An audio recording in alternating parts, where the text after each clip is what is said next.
Hi friends, ಎಲ್ಲರಿಗೂ Shobha Bhat cooking ಚಾನಲ್ಗೆ ಸ್ವಾಗತ. ಯಾರೆಲ್ಲ ವಿಡಿಯೋನ ಸಬ್ಸ್ಕ್ರೈಬ್ ಮಾಡದೆ ವಿಡಿಯೋ ನೋಡ್ತಾ ಇದ್ರೋ ದಯವಿಟ್ಟು ಸಬ್ಸ್ಕ್ರೈಬ್ ಮಾಡಿಕೊಂಡು ಸಪೋರ್ಟ್ ಮಾಡಿ. ಇವತ್ತು ನಾವು ಬಾಳೆ ಹೂವಿನಿಂದ ಪತ್ರೊಡೆ ಮಾಡೋದು ಹೇಗೆ ಅಂತ ನೋಡುವ. ತುಂಬ ಸಿಂಪಲ್ ರೆಸಿಪಿ ಇದು, ತುಂಬ ಚೆನ್ನಾಗಿರುತ್ತೆ. ಬಾಳೆ ಹೂವನ್ನು ಈ ಥರ ಕ್ಲೀನ್ ಮಾಡ್ಕೊಳ್ಳಿ ಒಮ್ಮೆ.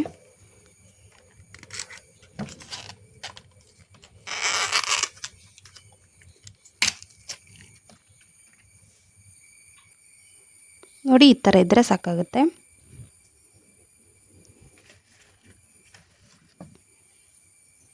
ಬಾಳೆ ಹೂವನ್ನು ಆದಷ್ಟು ಸಣ್ಣದಾಗಿ ಕಟ್ ಮಾಡ್ಕೊಳ್ಳಿ.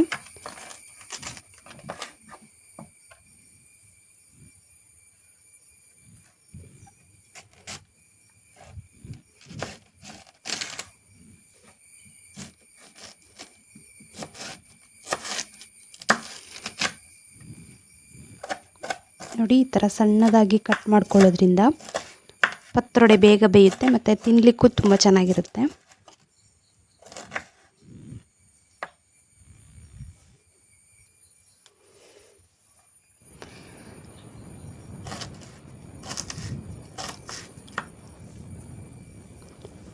ಕಟ್ ಮಾಡಿದಂತಹ ಬಾಳೆ ಹೂವನ್ನು ಮಜ್ಜಿಗೆ ನೀರಿಗೆ ಹಾಕ್ಕೊಳ್ತಾ ಇದ್ದೇನೆ. ಬಾಳೆ ಹೂವನ್ನು ಮಜ್ಜಿಗೆ ನೀರಿನಲ್ಲಿ ಹಾಕಿಡೋದ್ರಿಂದ ಬಾಳೆ ಹೂವು ಕಪ್ಪಾಗೋದಿಲ್ಲ. ನೋಡಿ, 4ರಿಂದ 5 ಗಂಟೆ ನೆನೆಸಿದ ಅಕ್ಕಿ, ಕೊತ್ತಂಬರಿ ಕಾಳು, ಬ್ಯಾಡಗಿ ಮೆಣಸನ್ನು ಮಿಕ್ಸಿ ಜಾರಿಗೆ ಹಾಕ್ಕೊಳ್ತಾ ಇದ್ದೇನೆ. ಅಳತೆ ಹೇಗೆ ತೊಗೊಳ್ಳೋದು ಅಂದರೆ 2 ಲೋಟ ಅಕ್ಕಿಗೆ 4 ಚಮಚದಷ್ಟು ಕೊತ್ತಂಬರಿ ಕಾಳು, 5ರಿಂದ 6 ಬ್ಯಾಡಗಿ ಮೆಣಸು ಹಾಕಿದರೆ ಸಾಕಾಗುತ್ತೆ. ಒಮ್ಮೆ ಅಕ್ಕಿನ ಚೆನ್ನಾಗಿ ತೊಳೆದಾದ್ಮೇಲೆ ನೀವು ಕೊತ್ತಂಬರಿ ಕಾಳು, ಬ್ಯಾಡಗಿ ಮೆಣಸನ್ನು ಹಾಕಿದರೆ ಸಾಕು. ಸ್ವಲ್ಪ ಗಟ್ಟಿ ಇಂಗು ಇಲ್ಲ ಅಂದರೆ ಪುಡಿ ಇಂಗು ಕೂಡ ಹಾಕ್ಕೊಳ್ಬೋದು. ಹುಳಿಗೆ ಸ್ವಲ್ಪ ಹುಣಸೆ ಹಣ್ಣು, ಸ್ವಲ್ಪ ನೀರು ಹಾಕಿ ತರಿಯಾಗಿ ರುಬ್ಕೊಳ್ಳಿ. ತುಂಬ ತೆಳುವೆಲ್ಲ ರುಬ್ಬೋದು ಬೇಡ, ಸ್ವಲ್ಪ ಗಟ್ಟಿಯಾಗಿದ್ದರೆ ತುಂಬ ಚೆನ್ನಾಗಿರುತ್ತೆ. ನೋಡಿ, ಈ ಥರ ರುಬ್ಕೊಂಡ್ರೆ ಸಾಕು.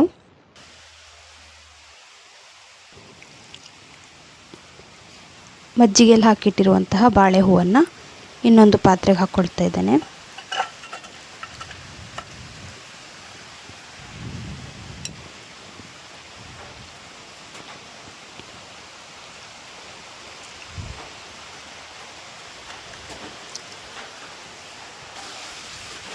ರುಬ್ಬಿದಂತಹ ಮಸಾಲವನ್ನು ಈ ಬಾಳೆ ಹೂವಿಗೆ ಸೇರಿಸ್ಕೊಂಡು ಮಿಕ್ಸ್ ಮಾಡ್ಕೊಳ್ಳಿ.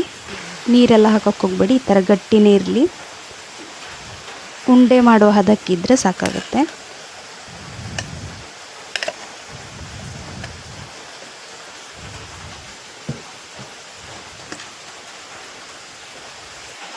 ನೋಡಿ, ಈ ಥರ ಮಿಕ್ಸ್ ಮಾಡಿಕೊಂಡ್ರೆ ಸಾಕು. ರುಚಿಗೆ ತಕ್ಕಷ್ಟು ಪುಡಿ ಉಪ್ಪು ಹಾಕಿ ಚೆನ್ನಾಗಿ ಮಿಕ್ಸ್ ಮಾಡ್ಕೊಳ್ಳಿ.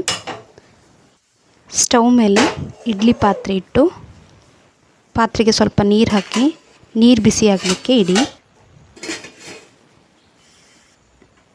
ನೋಡಿ, ಈಗ ನೀರು ಬಿಸಿಯಾಗಿದೆ. ಮಿಕ್ಸ್ ಮಾಡಿಟ್ಟಿರುವಂತಹ ಪತ್ರೊಡೆ ಹಿಟ್ಟನ್ನು ಇಡ್ಲಿ ಹಿಟ್ಟಿನ ಹಾಗೆ ಹಾಕಿ ಹಬೆಯಲ್ಲಿ ಬೇಯಿಸ್ಕೊಂಡ್ರೆ ಆಯಿತು.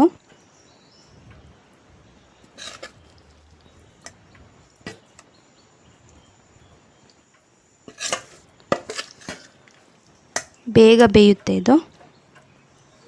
ಒಂದು 10ರಿಂದ 15 ನಿಮಿಷ ಬೇಯಿಸ್ಕೊಂಡ್ರೆ ಸಾಕಾಗುತ್ತೆ. ನೋಡಿ, ಈ ಥರ ಮುಚ್ಚಿ ಬೇಯಿಸ್ಕೊಳ್ಳಿ.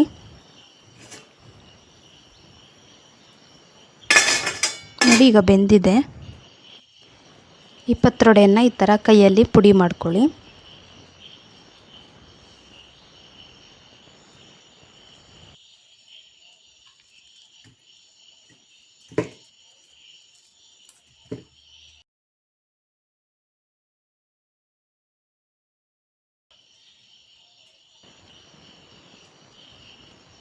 ನೋಡಿ, ಇಷ್ಟು ಪುಡಿ ಆದರೆ ಸಾಕಾಗುತ್ತೆ.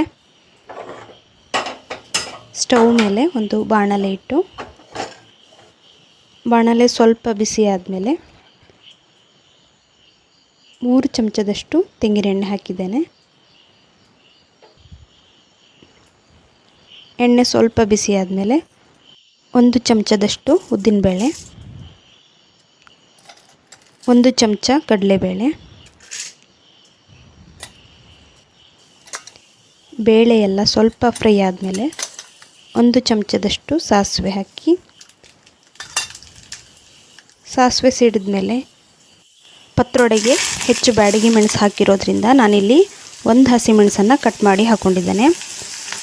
1 ಈರುಳ್ಳಿನ ಈ ಥರ ಸಣ್ಣದಾಗಿ ಕಟ್ ಮಾಡಿಕೊಂಡು ಒಗ್ಗರಣೆಗೆ ಹಾಕ್ಕೊಳ್ಳಿ.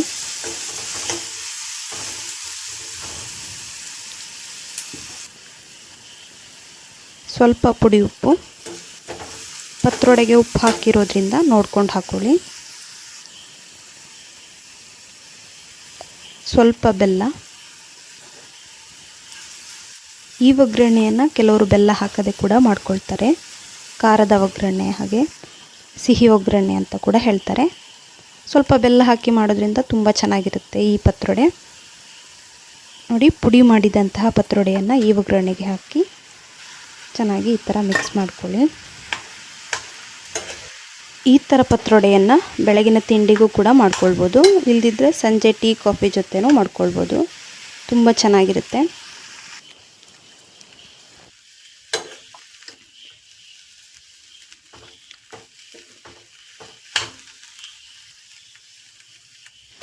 ನೋಡಿ, ಈ ಥರ ಒಂದು ಪ್ಲೇಟ್ ಮುಚ್ಚಿ 1 ನಿಮಿಷ ಬೇಯಿಸಿದರೆ ಸಾಕಾಗುತ್ತೆ.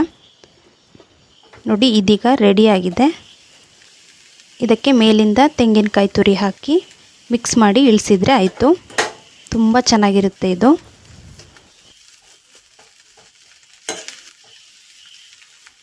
ಬಾಳೆ ಹೂವನ್ನು ಯಾರಿಗೆಲ್ಲ ತಿನ್ನಲಿಕ್ಕೆ ಇಷ್ಟ ಇರಲ್ವೋ ಅಂಥವ್ರಿಗೆ ಈ ಥರ ಪತ್ರೊಡೆ ಮಾಡಿಕೊಡಿ, ಅವರು ತುಂಬ ಇಷ್ಟಪಟ್ಟು ತಿಂತಾರೆ. ಅದರಲ್ಲೂ ಸಿಹಿ ಒಗ್ಗರಣೆ ಹಾಕೋದ್ರಿಂದ ಬಾಳೆ ಹೂವಿನಿಂದ ಮಾಡಿದ ಪತ್ರೊಡೆ ಅಂತ ಅವ್ರಿಗೆ ಗೊತ್ತೇ ಆಗೋದಿಲ್ಲ. ತುಂಬ ಚೆನ್ನಾಗಿರುತ್ತೆ. ಹೀಗೊಮ್ಮೆ ಟ್ರೈ ಮಾಡಿ. Thank you for watching.